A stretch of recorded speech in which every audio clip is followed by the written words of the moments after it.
तकरीबन $2 बिलियन के करीब तो फ्रांस का आपके पास कर्जा है। अगर कल कहेंगे जी वापस करें आप, जिस तरह बाकी सऊदीज ने और यूएई वालों ने कहा था, फिर क्या होगा? इमरान खान साहब ये भी सारा कौम को बता देते कि आपने इन 2.5 सालों के अंदर कितने अरब डॉलर जो है आपने बैरून मुल्क जो है मुख्तलिफ मालियाती इदारों से या मुख्तलिफ मुल्कों से इमदाद के नाम पर, कर्जों के नाम पर लिया है। सऊदी अरब आपने जिस तरह झोली बांधी और कुशकोल पकड़ा आपने, सऊदी अरब से $3 अरब एक दफ़ा, फिर $3 अरब एक दफ़ा चले उन्होंने वापस मांग लिया, फिर यूएई से, फिर चाइना से, फिर तुर्की से, आपको पता ही जिस तरह मिले। तो आपने तो 2.5 साल में जितना उन्होंने 30 सालों में कर्जा नहीं चढ़ाया पाकिस्तान के ऊपर, वो चढ़ा दिया। पाकिस्तान के 22 करोड़ आवाम जो है उनको कर्जों के अंदर आपने, जिन्होंने कहा कि हम कभी लोन नहीं लेंगे, खुदकुशी कर लेंगे, लोन नहीं लेंगे, वो शख्स सबसे बड़ा भिखारी बना इस दुनिया का, इस मुल्क को के साथ जो उन्होंने हाल कर दिया भीख मांग मांग के।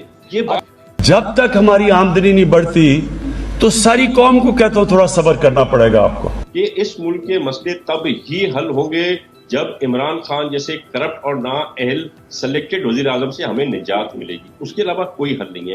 1,75,000 रुपए हर पाकिस्तानी शहरी इस वक्त मकरूज हो चुका हुआ है, जिसमें इस हुकूमत के कर्जे भी और माजी के कर्जे भी शामिल है। और इस हुकूमत ने जो बोझ डाला है वो तकरीबन 54,901 रुपए, तकरीबन 55,000 रुपए फी कस बोझ इस हुकूमत ने डाला है 2.25 लाख रुपए में से। कि फ्रांस का 17-18 अरब कर्जा होगा, वो आप और हम पाकिस्तानी गुलामान मुस्तफ़ा और पाकिस्तान से जो बाहर रहते हैं गुलामान मुस्तफ़ा, वो इंशाल्लाह अपनी जायदादें बेच के वो इसका कर्जा उतारेंगे। लेकिन एक सवाल कि अगर हम फ्रांस के सफ़ीर को मुल्क बदर कर देते हैं तो इसके पाकिस्तान की मईशत और सिफारती सतह पर क्या असरात मुरतब होंगे? फ्रांस यूरोपीय यूनियन का एक अहम रुकन है, फ्रांस यूएन सिक्योरिटी काउंसिल का भी मुस्तकिल मेंबर है और पाकिस्तान की मजमूई एक्सपोर्ट्स में टेक्सटाइल सेक्टर का अहम हिस्सा है और इस हिस्से में से एक बड़ा शेयर यूरोप एक्सपोर्ट्स का है। अब यूरोपीय यूनियन ने पाकिस्तान जो GSP+ है उसको भी एक स्टेटस दे रखा है और यूरोपीय ममालिक का पूरी दुनिया में एक अहम मुकाम भी है। और पाकिस्तान क्या इन ममालिक से अपने ताल्लुकात ख़राब करना बर्दाश्त कर सकता है? सबसे बड़ा फ़र्क ये पड़ेगा हमारे मुल्क को जब हम फ्रांस के एम्बेसडर को वापस भेज के ताल्लुकात तोड़ेंगे उनसे। इसका मतलब कि यूरोपियन यूनियन से हम ताल्लुकात तोड़ेंगे। इसका मतलब क्या कि जो हमारी आधी टेक्सटाइल की एक्सपोर्ट्स हैं वो यूरोपियन यूनियन में जाती हैं, तो इसका मतलब आधी हमारी टेक्सटाइल एक्सपोर्ट्स वहीं ख़त्म हो गई। इसका मतलब बेरोज़गारी, फैक्ट्रियां बंद हो जाएंगी।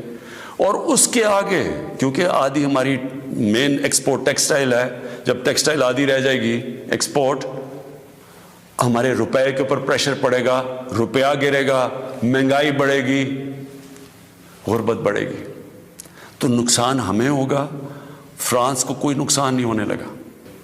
अब मैं सिर्फ आपको बताना चाहता हूं कि इससे अब तक हुआ क्या है हमारे मुल्क में। ज़रा देख लें कि हमने अपने आप को कितना नुकसान पहुंचाया।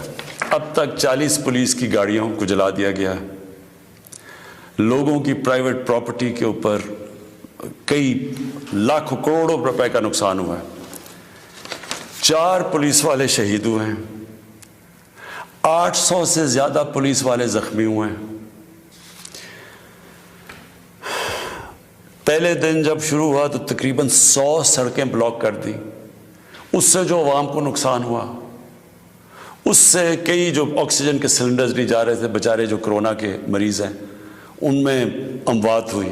भी आपने इतने स्ट्रॉन्ग डिसीजन लिए, प्रोस्क्राइब ऑर्गेनाइजेशन डिक्लेयर किया, 4th शेड्यूल में डाला, बंदों को गिरफ्तार किया, आपने बैन कर दिया, 3 दिन के बाद सॉरी करके आप वापस आ गए, इसलिए कि आप पे दबाव ज़्यादा था कि काम ख़राब हो गया। अब अहम सवाल यही है जी कि एक तो सारी दुनिया को जो आप कह रहे हैं ना कि एक जो मैसेज जाता है वो ये जाता है कि जी एक सफ़ीर को उठाने के बाद 26 सफ़ीरों को आपके वो निकाल देंगे, पूरी दुनिया से आप कट जाएंगे। लेकिन सवाल यह क्या हम एक अकेला इस्लामी मुल्क हैं दुनिया में, या 50-60 और भी इस्लामी मुल्क हैं? क्या ईरान में इस कम के मुजाहरे हो रहे हैं? क्या सऊदी अरब में ऐसे मुजाहरे हो रहे हैं?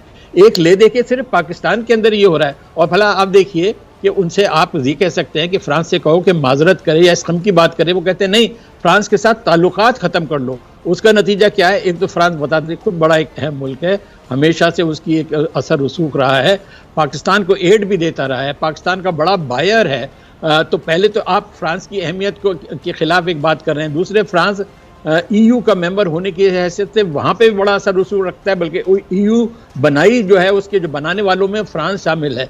तो गोया आप EU के साथ अपने ताल्लुकात को ख़तरे में डाल रहे हैं। तो ये सारी चीज़ें जो हैं मेरे ख्याल में बिल्कुल ही नाकाबिल कबूल हैं। जो कुछ भी हुकूमत इसमें फैसला करती है, उम्मीद है कि कौमी मफाद को देख के किया जाएगा और उसूलों पे किया जाएगा।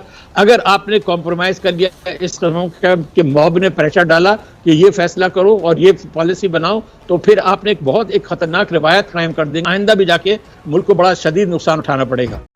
पाकिस्तान की आर्थिक हालत यूँ तो हमेशा ही खराब रही है, लेकिन अब वह जिस तंगहाली में पहुंच गया है उसके मुताबिक मुल्क का नाम बदलकर कंगालिस्तान कर देना ठीक रहेगा। गले तक कर्ज में डूबे पाकिस्तान से कभी सऊदी अपना पैसा मांग रहा है तो कभी UAE। एक लोन चुकाने के लिए उसे दूसरा लोन लेना पड़ रहा है।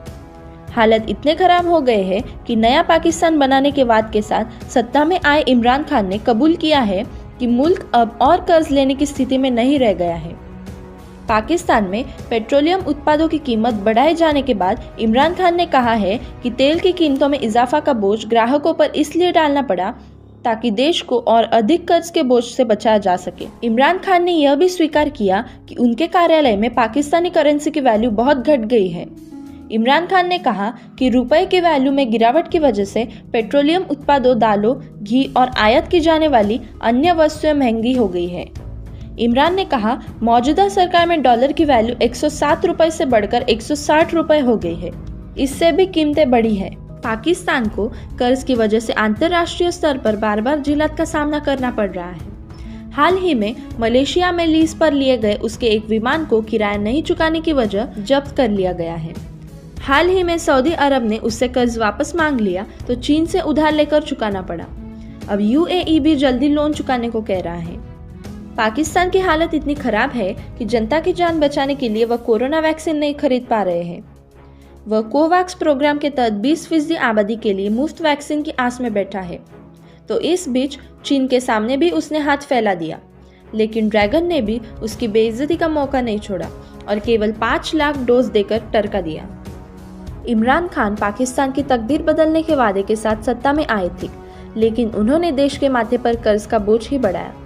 इमरान खान की अगुवाई वाली पाकिस्तान सरकार ने कर्ज लेने में रिकॉर्ड बनाते हुए कार्यालय के पहले साल के बीच 7.5 लाख करोड़ रुपए का कर्ज लिया था। स्टेट बैंक ऑफ पाकिस्तान के मुताबिक जून 2019 तक पाकिस्तान का कुल विदेशी कर्ज 31.786 ट्रिलियन पाकिस्तानी रुपए था। दोस्तों, ऐसे ही वीडियो देखने के लिए चैनल को लाइक एंड सब्सक्राइब जरूर कीजिए। जय हिंद, जय भारत। दोस्तों, मिलते हैं अगले वीडियो के साथ।